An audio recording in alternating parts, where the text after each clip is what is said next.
Alright, so today we're going to cut the fire tube to the correct height. Keep in mind that all of this is going to be tipped into that drum.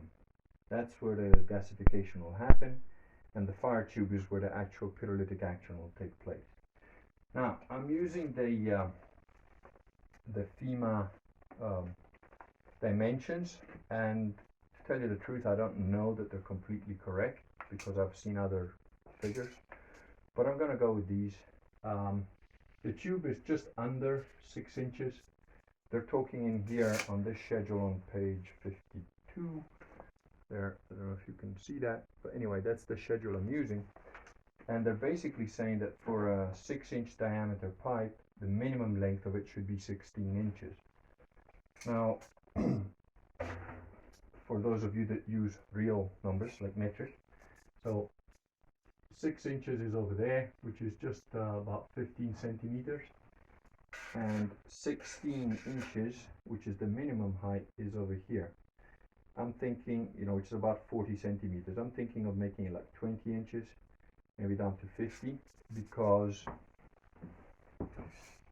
this drum is 35 inches or 87 centimeters. But, there's going to be probably some welding or bolting on or something done on this end. And keep in mind that you've got to have the chains come out here and a little bowl to catch ash and residue and so on. So if I make it about 50 centimeters is there, 60 is here, I'm thinking maybe I could even go down to 60, and I could always trim it back if it doesn't work. So 60, then I've got the tray and a bit of chains, say to 70. That leaves a good gap. So I'm gonna trim this to maybe even 65.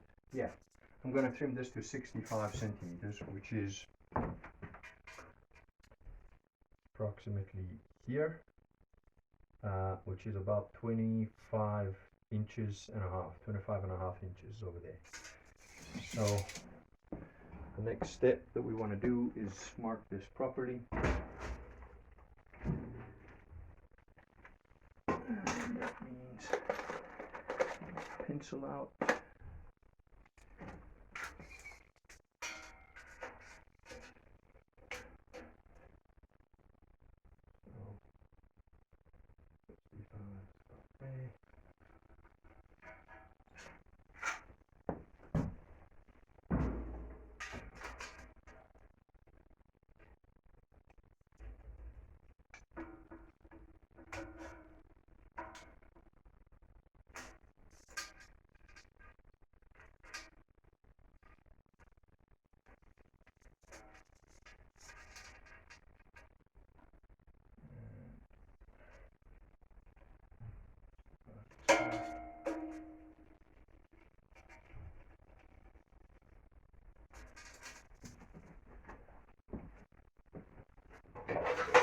I think it's probably somewhat important to get this cut correctly, as in, make sure that it's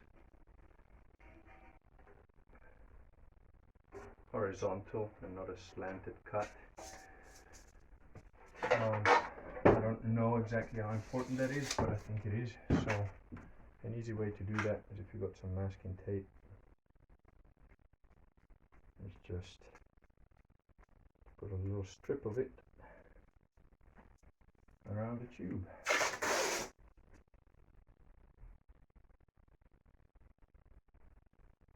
And that gives you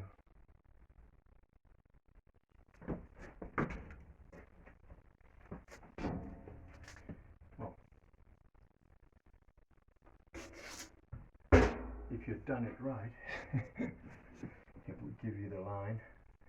I haven't, clearly, so let's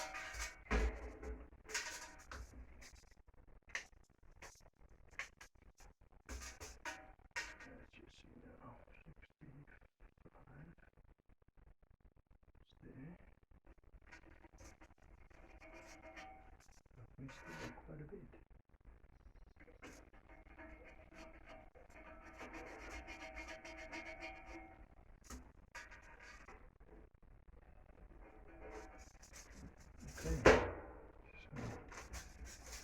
got it right for about halfway around the pipe, which just shows you why it's kind of worth doing this, because you won't see it while you're cutting around it and you're liable to get it wrong. And even with the tape, you can still put the tape on wrong, so it's a good thing to double check. As you can see, I've missed it by about a whole centimeter up here on this side.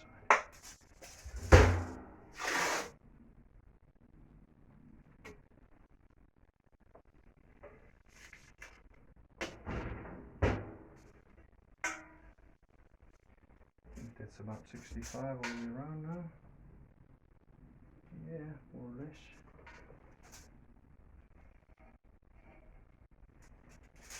Okay. Time for getting rid of things that can catch fire near here.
This steams up quite quickly, so I'm just going to get a little wipe.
And this is why I should always wear face protection.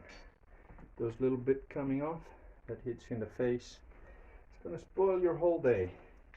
And probably the next 30 years of your life if you live. So always wear eye protection. I'm gonna change this and come back.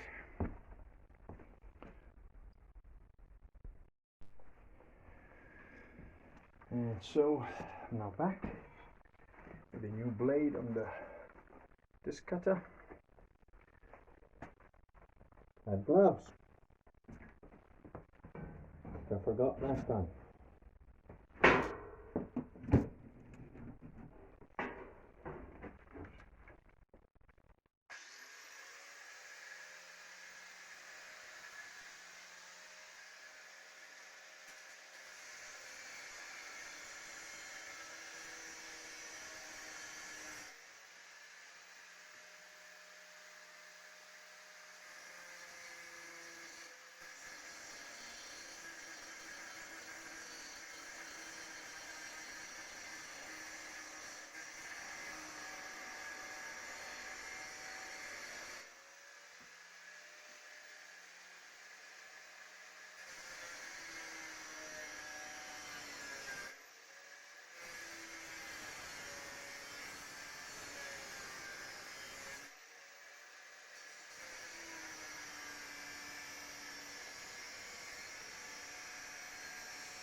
Now, those of you with a bit more of a functioning brain, of course, will realize that my mistake here was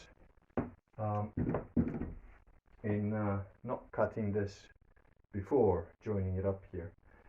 I just did it this way because the guy that helped me connect it there was here for only a moment of time, and I thought it was more important to get this properly sealed in there than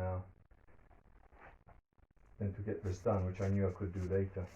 But obviously learn from my mistakes, you know, cut this to the right length before you connect it to the top drum. So that's that part done. Now the next part that I want to do is to make at least 3 holes, maybe 4, and put this in, which with the chain connected to one side, you know, will hang out here and hold the bowl. That I've got a couple of different things here which I was thinking of using, but